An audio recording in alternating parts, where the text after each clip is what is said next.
Okay, I'm sitting back and I'm reflecting on the phone call that I got earlier and also my response to that call that I just did about an hour or so or 2 hours ago. Um, I'm just thinking I didn't even divulge. I was even told by um, this senator lady.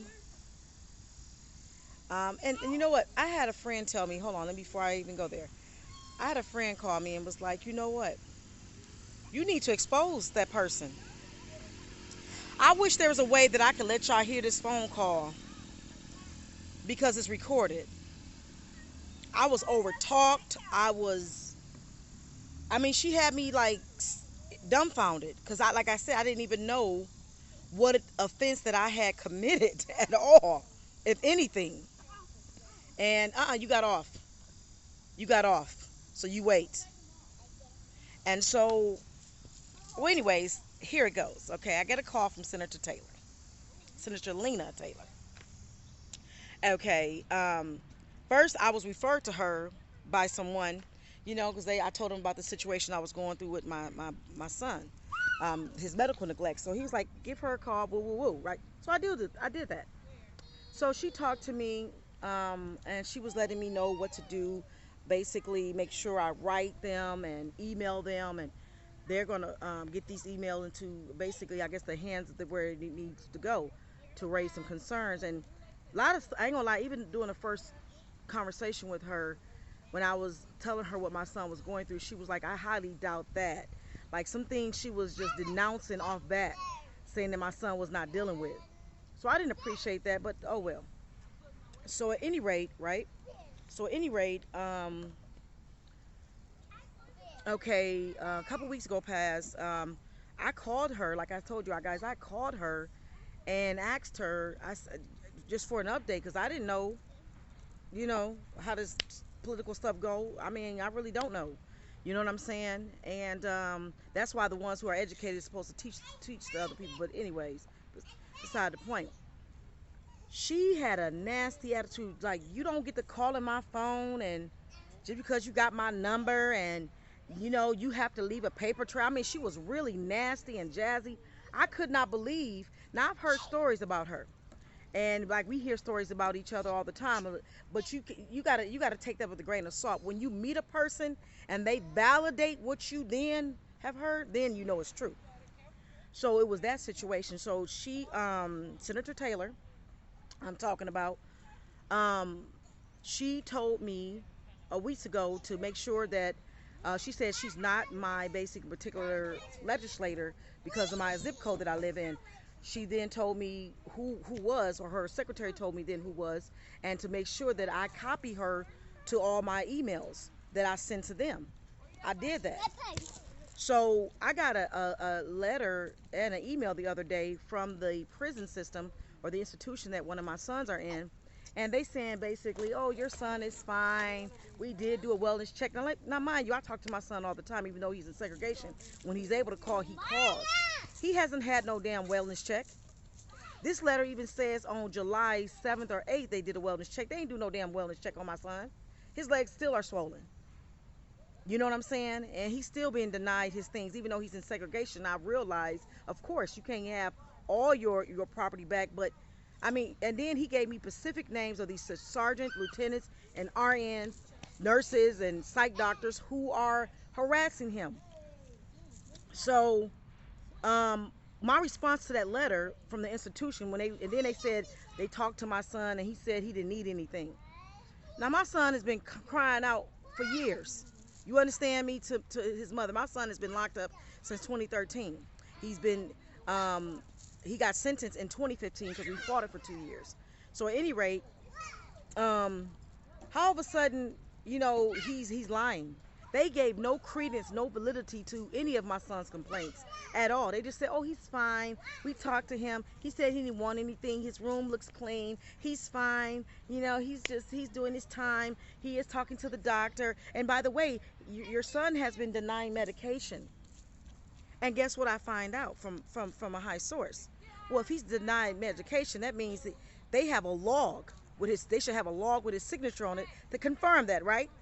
You just can't just tell me any damn thing, you know. So anyways, she calls me with this just nasty attitude off bat. She calls me and like, I'm just calling you to let you know that I'm offended at your last email that you sent out, because the response that I gave to the institution was, y'all giving me some type of cookie cutter trying to kiss up to me like I'm stupid or something. You have not yet addressed any of my son's concerns or his pleas. The institution has not. So I don't understand how the hell she all of a sudden take it upon herself saying she's offended. I'm totally clueless at this point, and I'm tripping, really. So she wouldn't even hardly let me even speak. I just want you to know, I was doing you a favor, and good luck with those other guys. She says lots of times in her message, she like, good luck. You know, I gave you the best work, and I did, you know, above and beyond. And I'm not even getting paid, and I'm not even your legislator. You know, she was talking all kind of stuff like that. Good luck with those guys, because I doubt if they're gonna do half of what I did. Well, first of all, let's be clear. I don't even know what the hell you did to begin with. Let's get that clear. The main objective was for my son to get help. Okay, that was the main objective. The plea was for him to get help and to get his medication, to get his legs looked at because they were swollen, and to get his mental health needs addressed. So that still has not happened. So I don't know what you're talking about, because it ain't nothing. And for you to call me as if I'm going to turn my head in the sand and cry because now I don't have you down on my team, you got me bent. Like I said, am a child of the Most High God. God is higher than humans. He's higher than man. So it doesn't matter that you ain't on my team. And matter of fact, if you an ass kisser, like you acting like you are, like you showed me you are, clearly, then I don't want you down with me any damn ways. And I adjure the people out here. Why would you want to vote for a person or have people represent you just because they go to your church, or because you know them, or your sister know them, or even because they black like you? That don't mean anything. Integrity is something that cannot be bought. You understand? Integrity cannot be bought. So I don't care about you saying that you're going to withdraw and you ain't going to have your secretary, and when I don't get a response, just know what it is. Listen, I don't know about all this law stuff, how this law stuff work. I don't. You understand me? And yes, I need to get myself more educated, and I will be. I'm doing that more and more. But don't come down on me because of my ignorance. You understand? And try to twist my words and make it seem like I did something wrong. I did nothing wrong. I wrote emails and I raised concerns, and now people are maybe in high places, higher than you, are scratching their head like, hold on. House nigga, I need you to go on there and shut that woman up. I mean, she talking out the side of her neck. And that's what I perceive that you did. But you ain't gonna stop me. I'm not gonna shut my damn mouth. They're doing my sons wrong in these institutions, along with other people, children, and I'm gonna be a voice to the voiceless. And just because I'm not politically correct and don't know A, B, C, and D, then those who are educated supposed to take the ones who are not educated, and they supposed to teach them, especially if you're saying you represent the people, especially if you're saying that you speak for the people, you have the heart and the pulse for the people. Evidently you don't. Evidently those were just words. See, that's what God, let me tell you one thing that my God showed me. One thing that my God told me, he said they have a zeal, but not according to knowledge. A lot of people have a zeal. They look important, they talk important, they know all the right words to say, but their integrity is lacking. They have no light. Their light inside of them has gone dim because they have bought into a lie. They get in these positions and they don't give a damn about the people. They just line in their damn pockets. Because if you did, how could you talk to me like that? How could you even tell me, well, your son ain't got no business dating a white girl anyways, basically. Like, basically, he deserved what he's getting, even if he's innocent. No, in the hell he don't. Him or nobody else deserves to be lied to and have their freedom taken away from them. And also, to add insult to injury, with my other son, the one who fell off the garbage truck in the institution, do you not know he was in a wheelchair the other day? He called me the other day, and he told me that this Sergeant Nadauer, right? Um, of Waupun Correctional Institution, Sergeant Nadauer, told him if he could, he had a library pass, told him if he could not get up out the wheelchair, then he could not go into the library. My son can't even walk. And they got footage too, by the way. So ain't nobody playing like they injured and they ain't. He fell backwards from a garbage truck. And now he cannot walk. He has no movement or feeling in his right leg. And now he's also saying, Mama, the pain is traveling also up from my back to my neck to where it's hard for me to even turn my head. I'm telling y'all, you know what? I'm going to keep praying. And I'm gonna keep sounding them alarms, because God says we are the watchmen. It's high time to come out of sleep. I don't give a damn who you know, what their name is. I don't care. I'm serious. I do not care. I will stand. I'm serious. I will stand up to any damn body. I would.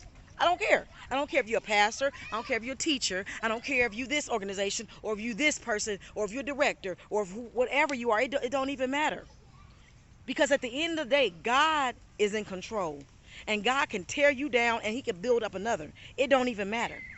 And with that, that's all I wanted to say. I just wanted to bring a little more clarity and also expose that person who called themselves hushing me up, who called themselves checking me, a mother that's in distress, a woman that's in distress because my sons are in prison. You know what I'm saying? A woman who's in distress because she doesn't have a lot of people standing with her to help her through this fight. And I've been fighting this fight for a long damn time. So if I am guilty of that, if I'm guilty of being a mother crying out for help, if that's my charge, that's what I'm being accused of, then hey, I'll take it with a smile. I will take it with a smile. And with that, God bless y'all. I'm finna go on my walk because I have not been walking. Me and my daughter, we missed like 2-3 days, so we finna get up here and we finna do our walk. But actually, our prayers also today marks the 6th year that my mother has been gone. She passed away July 23rd, 2015. So I'm not trying to put myself in that bad, that sad mind frame, that depressed mind frame. I'm trying to seize my day, feel this air, because that's what my mother would want me to do. She want me to go on. She want me to stand. She want us to rise. I don't feel like partying with nobody. I don't want to hang with nobody. I know some of y'all family members are doing things, and no thank you. I'm fine. I'm going to be one with nature and just focus and just give my credence to the Creator and to my body, and keep my mind and strength right, because you know what they say, new levels, new devils. And you know what? I'm not scared of the enemy. Not because that I'm powerful like that, but because he who I know is powerful. And he is resonating inside of me. He's standing up inside of me, and he causes my hands to fight. He teaches me how to fight. He teaches my mind what to think, and he gives my voice, my voice, you know what? He makes it echo out there for all to understand and to see and to hear. It's God. It's God. So you know what? You can people can say whatever. Sheila, if I was you, I would shut up. I wouldn't have said nothing. I wouldn't. You know what, honey? I'm not a kiss ass. Yes, sir, massa. You know what? Even in our training, and shout out to Brother T.O. He's a strong, powerful brother that I met this past weekend. And he was saying how he's a violence interrupter. He would go sometimes in the middle of stuff, and he would bring peace. It wasn't easy because, niggas was like, who is this nigga? Who he think he is? Whatever. But you know what? He has something in him. And that's the power and anointing of God. Everybody can't do the work. Many are called, but like the Bible said, few are chosen. You have to have the power of God rising and standing up in you to do anything. The Bible tells us it's him that worketh in us to do of his will and of his good pleasure. So if I'm seeming like I'm invincible or strong, it's because of God is standing up in me. It's God is keeping this fight inside of me. And it's not that I'm trying to take on whoever. It's not about that at all. I have a fight that I'm fighting within myself to keep my focus on the Lord. And if anybody out there know what I'm talking about, can you say amen? We all have that yin and yang. We all have to keep ourselves accountable to ourselves. Because we have that lower side and we have a higher side, the higher self. So the lower self always trying to peek his head out. You know what I'm saying? Ain't that right, girl? So I keep that sister in check. I keep that sister in check. And you know how I keep her in check? I keep her in check by the word of God. God governs me. You know what I'm saying? And not saying that I'm holier than thou, but I'm telling you I'm righteous, honey. And if you don't understand what righteous mean you in right standing. I'm in right standing with my creator. You understand me? And he balances me out. So that's what I want to say. And let me get out here and do my walk, y'all. Get you a lawyer. I got other people in other organizations supposed to be helping me. Yes, I have All of Us or None organization, Minister Khalif, and also I have Sylvester, Brother Sylvester of Expo.